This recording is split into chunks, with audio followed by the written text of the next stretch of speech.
The lobby of Technova Solutions was a cathedral built to the god of money. Sunlight streamed through two-story, floor-to-ceiling windows, glinting off the polished black marble floors and the brushed steel accents of the minimalist furniture. A massive, abstract sculpture, all twisted metal and sharp angles, dominated the center of the room, a silent, expensive testament to the company's cutting-edge modernity.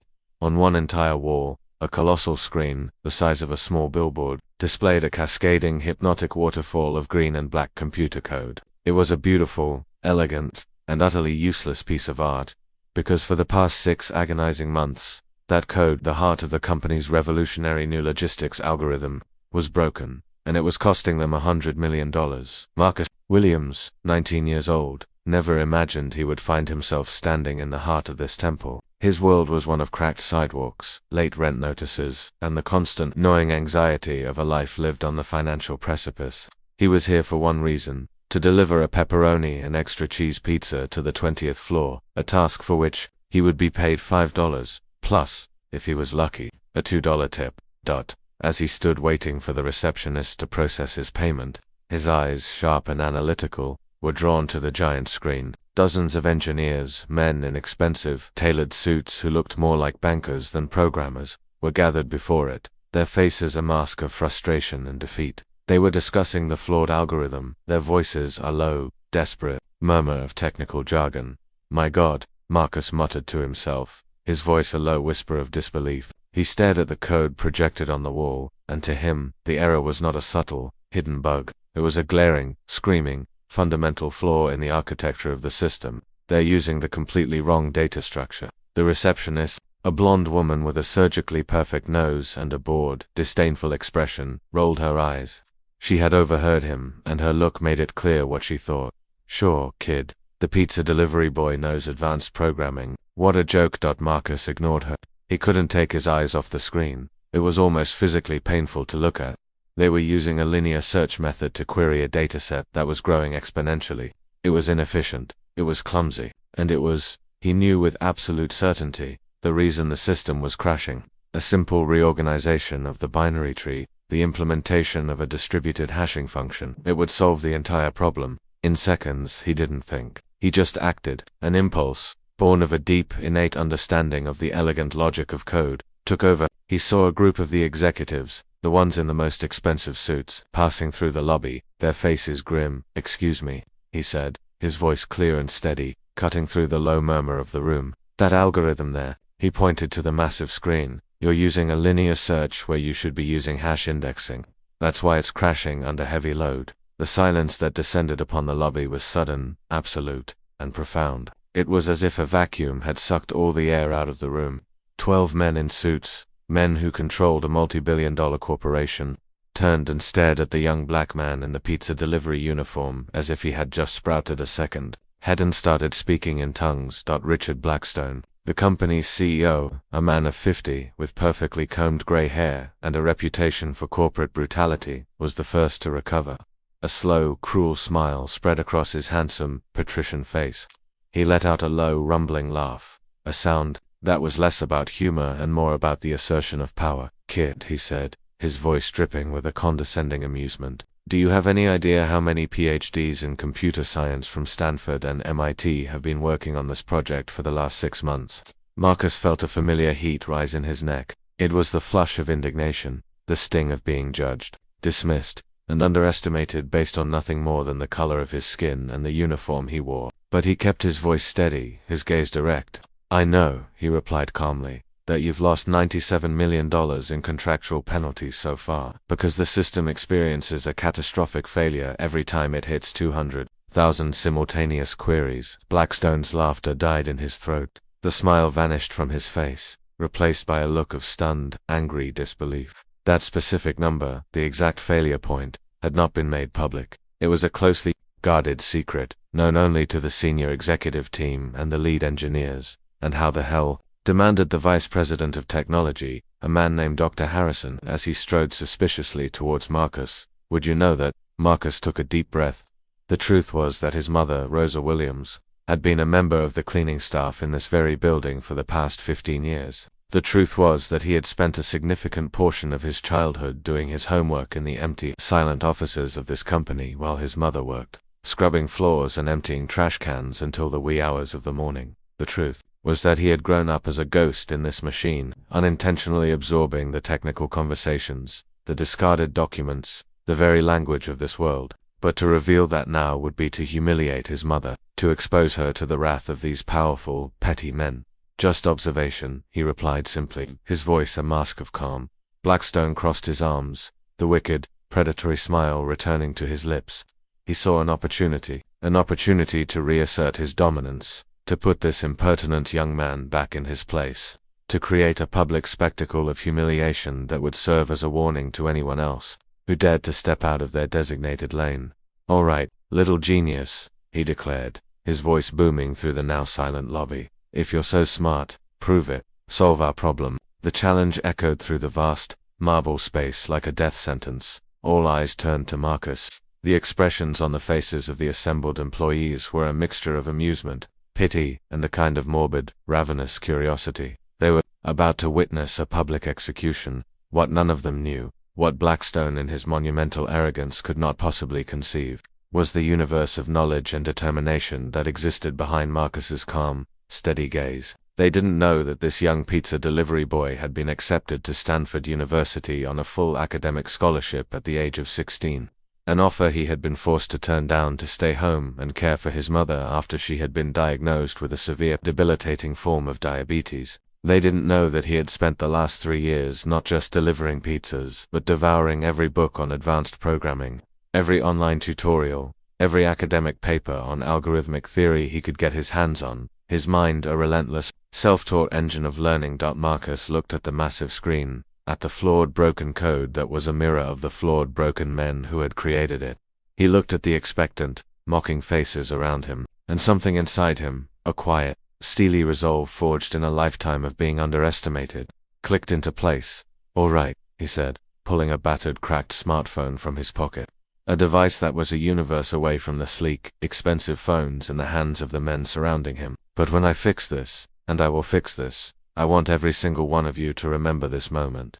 The moment you judged a book by its cover, and found out, to your great cost, that you have no idea how to read." Dr. Harrison let out a loud, braying laugh, a sound that echoed through the lobby like breaking glass. "This is going to be better than comedy," he sneered. "Someone call security. I want to get a video of him falling flat on his face." A small, eager crowd began to gather around the main terminal which was connected to the massive screen. Employees from every floor, drawn by the scent of drama, whispered and pointed at the pizza delivery boy who had dared to challenge the gods of Technovar Solutions. 15 minutes. Blackstone declared, ostentatiously consulting his gold Rolex, a watch that could have paid for Marcus's mother's medical care for a year. "That's all you get. If you can't improve our system's performance by at least 10%, in that time, I want you out of this building, and you will never set foot in it again. And," he added, his voice dropping to a low, venomous whisper, "you can take your mother with you." Marcus's blood ran cold. How did he know about his mother? "Oh yes," the CEO continued, a cruel, triumphant smile spreading across his face. He was enjoying this, savoring every moment of his perceived power. "Rosa Williams, our loyal, hard-working night cleaning lady.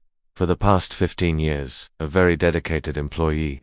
But perhaps it's time for a mandatory retirement, especially if it turns out she raised a son who is not only arrogant but a liar and a fraud." The humiliation burned in Marcus's chest like a white-hot acid. His mother who had sacrificed everything for him, her nights of sleep, her health, her own dreams, all so that he could have a chance at a better life. She had worked 3 jobs after his father had abandoned them, cleaning the offices of men like this until her hands were raw and her back ached with a permanent, grinding pain, all while he did his homework in the dark, silent corners of their corporate buildings. "Problem, kid?" Blackstone asked, noticing the sudden tension in Marcus's face. "Still want to play programmer?" Marcus took a deep, steadying breath. He could hear his mother's voice in his head, the words she had repeated to him 1,000 times, a mantra of survival in a world that was not built for them. "Son, when they try to humiliate you, when they try to make you feel small, it's because they are afraid of what you are capable of.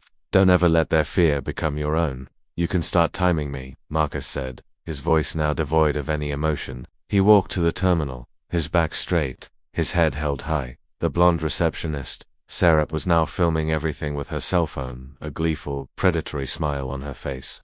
"This is totally going to go viral," she whispered to a colleague. "Some influencer doing a fake tech challenge. It's pathetic." Marcus ignored them. He ignored the whispers, the stares, the palpable weight of their collective contempt. He focused only on the screen. The system was a mess, even more complex and poorly designed than he had initially thought. It was layers upon layers of inefficient, poorly optimized code, a digital house of cards built on a foundation of sand. But his eyes, his mind, forged in the crucible of thousands of hours of self-directed study, saw the patterns immediately. He saw the elegant, simple solution that lay hidden beneath the chaos. As his fingers began to fly across the keyboard, a blur of motion, he thought of all the times he had been underestimated. The teachers at his underfunded public school who had treated him like just another lost cause from the inner city. The interviewer for the Stanford scholarship, who had asked him, with a patronizing smile, if he was sure he could handle the academic rigor of such an institution. His own decision to turn down that scholarship, a decision that everyone in his life, except for his mother, had told him was the biggest mistake he would ever make. 10 minutes. Blackstone announced, his voice filled with a smug, expectant confidence. He was anticipating failure. He was craving it. Dr. Harrison, his arms crossed, sauntered over to watch, a look of amused condescension on his face. He watched as Marcus's fingers danced across the keyboard, deleting entire blocks of code, restructuring the core architecture of the system, and then his confident expression began to waver. "Wait," he said, leaning closer to the screen. That can't be right." Marcus had completely rebuilt the data architecture in less than 8 minutes. Where there had been 300 lines of convoluted, inefficient code, there were now 47 lines. 47 lines of elegant, brutal, and beautiful efficiency. "What did you do?" asked a young curly-haired engineer, his voice filled with a genuine, unfeigned curiosity. "I treated the system like I would treat a family budget," Marcus replied, his eyes never leaving the screen. "When you have very little, you learn how to do a lot. I cut out everything that was superfluous. I organized the essentials. I made it efficient." Blackstone walked over, his own smile beginning to fade, replaced by a look of dawning, horrified confusion. "That's impossible," he said. "Our best minds, our most expensive consultants, have been working on this project for 6 months. Maybe the problem wasn't with the minds," Marcus said calmly, his fingers still moving. "Maybe it was with the perspectives. When you've never had to make a single dollar last for an entire week, it's very difficult to understand the true meaning of the word efficiency." The tension in the air was now palpable. The employees who had gathered to watch a public humiliation were now exchanging nervous, uncertain glances. They were beginning to realize that something extraordinary, something impossible, was happening. 5 minutes, Blackstone muttered, but his voice had lost all of its previous confidence. It was a weak, reedy thing. Marcus typed the last few lines of code. He hit the compile button, and then he stepped away from the terminal. "Done," he said. "You can run the simulation now." Dr. Harrison hesitated. Then, with a trembling hand, he initiated the test. The screen flashed. Numbers cascaded down in a torrent of green. And then, total, absolute silence. The system had processed 200,000 simultaneous queries in 3 seconds, with 0 crashes, with 0 errors. That's not possible," someone whispered from the back of the crowd. Marcus looked directly at Richard Blackstone. "A 97% improvement in performance," he said, his voice calm and clear. "A 90% reduction in processing time. Your monthly server costs should be cut in half." The lobby was deathly silent. Sarah, the receptionist, had stopped filming, her mouth hanging open in a mask of pure, unadulterated shock. Even the arrogant blonde woman seemed to have swallowed her tongue. Blackstone clenched his fists, his face turning a dark apoplectic shade of red. It was a toxic cocktail of rage and profound soul-crushing humiliation. "That was luck," he finally managed to say, the words a strangled gasp. "A trick. You copied that from somewhere. I can do it again, from scratch, if you'd like," Marcus offered calmly. "Or I can explain every single line of code to your team of experts, maybe even give them a few lessons in basic system optimization. For a small consulting fee, of course." It was then that Richard Blackstone, a man who had built an empire on a foundation of ruthless control, finally, completely, and spectacularly lost his composure. "I will not be humiliated," he shrieked, his voice a high-pitched, ugly sound that echoed through the silent marble lobby. "I will not be humiliated by a black pizza delivery boy." He jabbed a trembling, accusatory finger at Marcus. "Security, get this bum out of my building." Now the silence that followed was deafening, and in that silence, dozens of cell phones, which had been discreetly recording the entire encounter, captured those final fatal words. The racism that Richard Blackstone had so carefully, so skillfully disguised for years behind a veneer of corporate civility had just exploded, in public, in the most undeniable way imaginable. Marcus stood motionless, a small, almost imperceptible smile on his lips. He had done it. He had achieved exactly what he had set out to do. He had not only solved their technical problem, he had exposed the true, rotten nature of the man who ran the company. "Interesting," Marcus said, calmly picking up his worn backpack and slinging it over his shoulder. "Because under California state labor law, and indeed under federal law, racial discrimination in the workplace is a very serious crime. And considering that about 20 people, including your own receptionist, have just filmed you committing that crime," he let the sentence hang in the air, a beautiful, elegant, and devastating threat.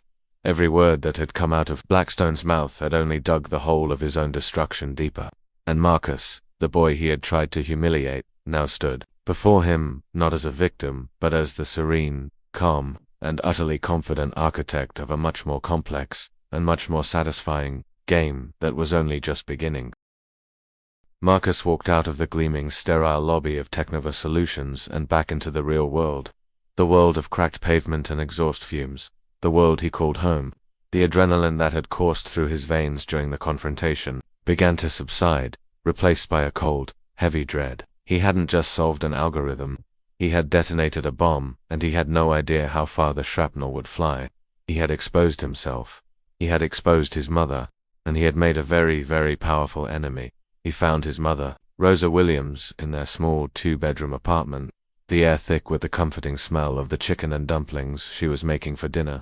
She took one look at his face, at the storm of emotions swirling in his eyes, and she knew. She turned off the stove, wiped her hands on her apron, and sat down at the small, scratched Formica kitchen table that had been the center of their world for 19 years. "Tell me everything," she said, her voice calm and steady. The voice of a woman who had weathered 1,000 storms and was not afraid of one more. Marcus recounted the entire story, from the moment he saw the flawed code on the screen to the moment Blackstone's racist tirade was captured on a dozen cell phones. He expected her to be scared, to be angry at him for his recklessness. Instead, as he spoke, he saw a slow, fierce pride ignite in her eyes. When he finished, she was silent, for a long moment, then she reached across the table and took his hand. "My son," she said finally, her voice thick with an emotion he couldn't quite place. "Do you have any idea what you've just done?"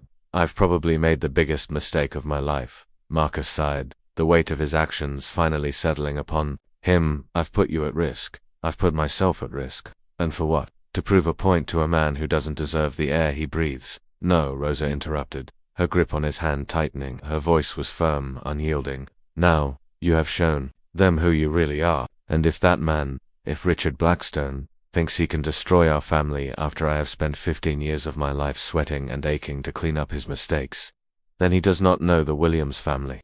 She stood up and walked to the small, cramped closet in the hallway. From the top shelf, she pulled down a dusty, old shoebox.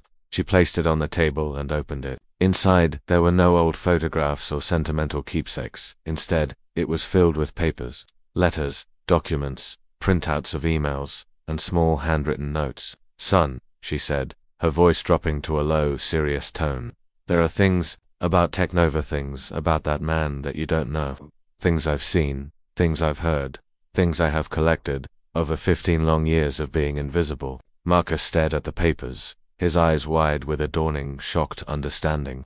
There were copies of fraudulent contracts his mother had fished out of a shredder bin. There were printouts of emails detailing illegal dismissals, emails that executives had left open on their screens, assuming the cleaning lady was illiterate. There were photographs she had discreetly taken with her old flip phone of executives using illegal drugs in the company bathrooms, of secret meetings with competitors. "Mom," he breathed, Did you collect all of this?" Rosa smiled, a sad, weary, but deeply proud smile. "When you are invisible, son," she said, "people say and do things as if you don't exist. They forget you are there. For 15 years, I have seen and heard much more than I ever should have. I kept it all, just in case. Just in case a day like today ever came. The next day, the video of Blackstone's racist meltdown went viral. It was a firestorm. It was on every news channel, every social media platform. The hashtag Blackstone Busted was trending worldwide, and with the video came a flood of anonymous stories from former Technova employees. Stories of discrimination, of harassment, of a toxic corporate culture presided over by a petty, prejudiced tyrant. Marcus's phone rang. It was a number he didn't recognize. "Hello, is this Marcus Williams?" a voice asked. "My name is David Chen. I'm an investigative journalist with TechWatch News. I saw the video that went viral yesterday, and I think you and I have a lot to talk about." They met at a discreet, out-of-the-way coffee shop in the city center. David Chen was a middle-aged man with graying hair and the tired, piercing eyes of someone who had spent a lifetime exposing the lies of powerful men. "Marcus," he said, getting straight to the point. "That video was just the tip of the iceberg. I've been investigating Blackstone and Technova for 2 years. I have inside sources, whistleblowers who have confirmed a systematic pattern of discrimination, but I've never had enough hard evidence to publish, until now." Marcus, armed with the knowledge from his mother's shoebox, knew this was his moment. He laid out what he knew, what his mother had collected. David Chen's eyes widened as he looked at the documents. "This," he said, his voice filled with a new, excited energy. "This is the smoking gun. With this, we cannot just expose him, we can destroy him." Meanwhile, at the Technova Tower, Richard Blackstone was in full panic mode. He had called an emergency meeting with his legal and public relations teams. "I want that kid and his mother out of my sight by the end of the week," he raged. "And I want someone to find a way to invalidate the solution he created.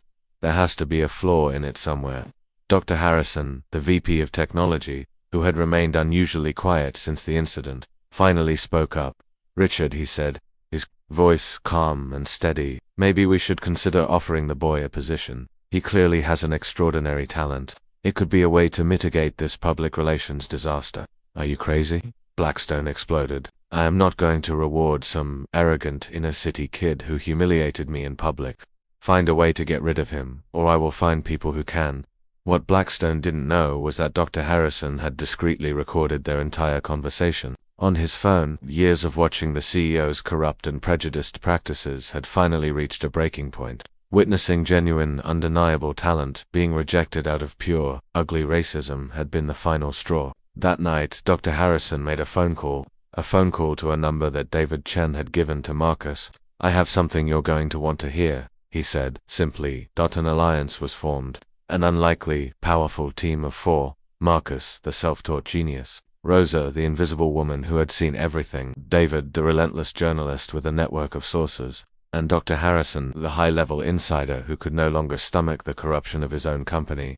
Over the next few days, Marcus was transformed. By day, he delivered pizzas, maintaining the illusion of his ordinary life. By night, he worked with his new team, methodically, brilliantly, documenting every single irregularity at Tech. With Dr. Harrison's inside access, they uncovered a vast, sprawling web of corruption that went far beyond what even Rosa had suspected. Overpriced software contracts awarded to shell companies owned by Blackstone's friends.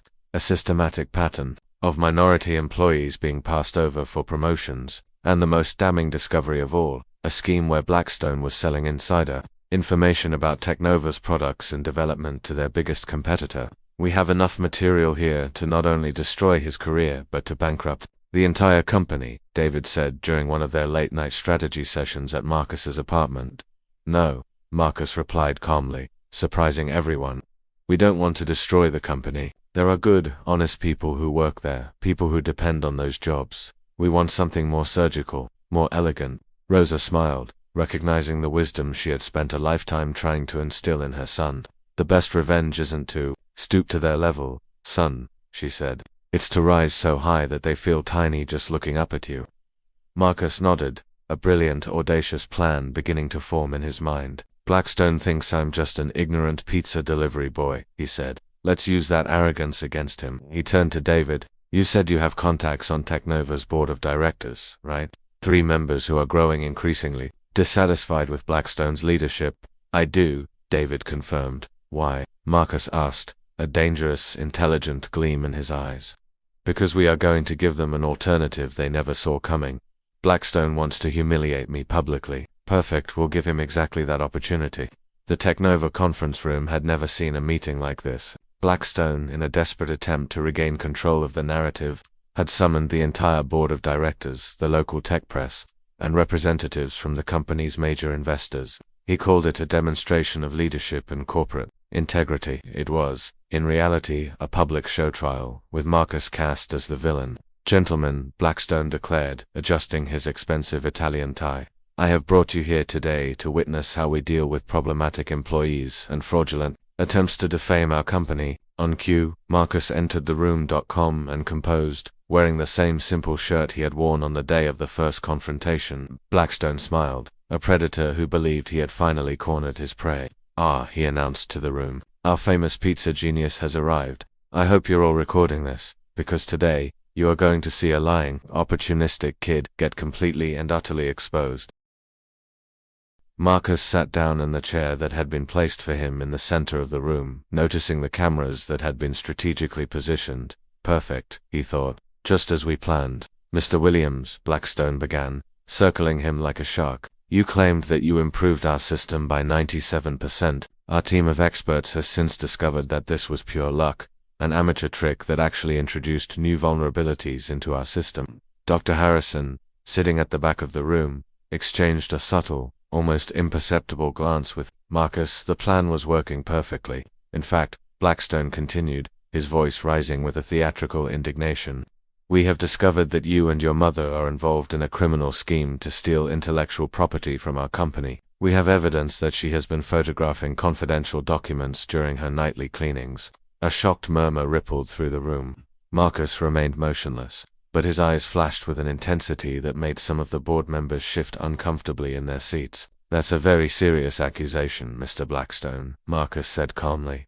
"I hope you have the proof to back it up." "Of course I do," Blackstone shouted, his composure beginning to crack. "I hired a private investigator who documented everything. Photos of your mother in places she shouldn't have been. The two of you meeting with suspicious people." Marcus nodded slowly. "Interesting. And this private investigator, did he by any chance follow you as well?" Blackstone stopped pacing. "What do you mean by that?" Marcus took a tablet out of his backpack and connected it to the room's massive projection system. "Because while your private detective was following my mother and me," he said, "my friend, David Chen from TechWatch News, was investigating something much more interesting." The first image that appeared on the screen was a crystal-clear photograph of Blackstone leaving an expensive restaurant with a man in a suit. The date stamp showed it was from 3 weeks ago. "This," Marcus explained to the now silent room, "is Vladimir Petrov, a senior representative of Tech Corp Russia, Technova's direct and most aggressive competitor. You were discussing the sale of your company's proprietary algorithms for $12 million. Blackstone's face went white. That's a fake montage." Marcus clicked again. This time an audio file appeared on the screen. Blackstone's own voice, unmistakable, filled the room. "The machine learning algorithm is worth at least $20 million on the black market. I can deliver the complete source code by the end of the month. That's been taken out of context," Blackstone shouted, but his voice had lost all of its authority. "Context?" Marcus smiled for the first time. "Let's provide some more context." Then what followed was a systematic, brutal, and beautiful demolition. The next sequence of slides showed the forged contracts, the emails about racially motivated dismissals, the photographs of executives using drugs in the company bathrooms, all the evidence Rosa had so carefully, so patiently collected over 15 long years. "My God," murmured one of the investors.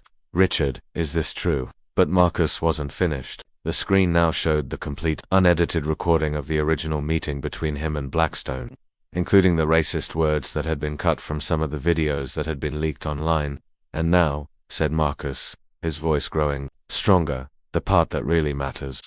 The final presentation showed the actual, certified financial results of the implementation of Marcus's algorithm. In the 2 weeks since it had been secretly reactivated by Dr. Harrison, it had saved the company exactly $143 million in operating costs and had increased the system's efficiency by 120%. Of that, Marcus said, looking directly at Blackstone, was generated by a solution created by a black pizza delivery kid, using knowledge he gained while his mother, a dignified and hard-working woman who has given 15 years of her life to this company, cleaned up the messes that you and your team left behind. The silence in the room was deafening. Blackstone was visibly shaking, sweat pouring down his forehead. You planned this, he whispered. You set me up. No, Marcus replied calmly, turning off the projector. You set yourself up. I just documented it. At that exact moment, the doors to the conference room swung open. David Chen entered, accompanied by two stone-faced federal agents.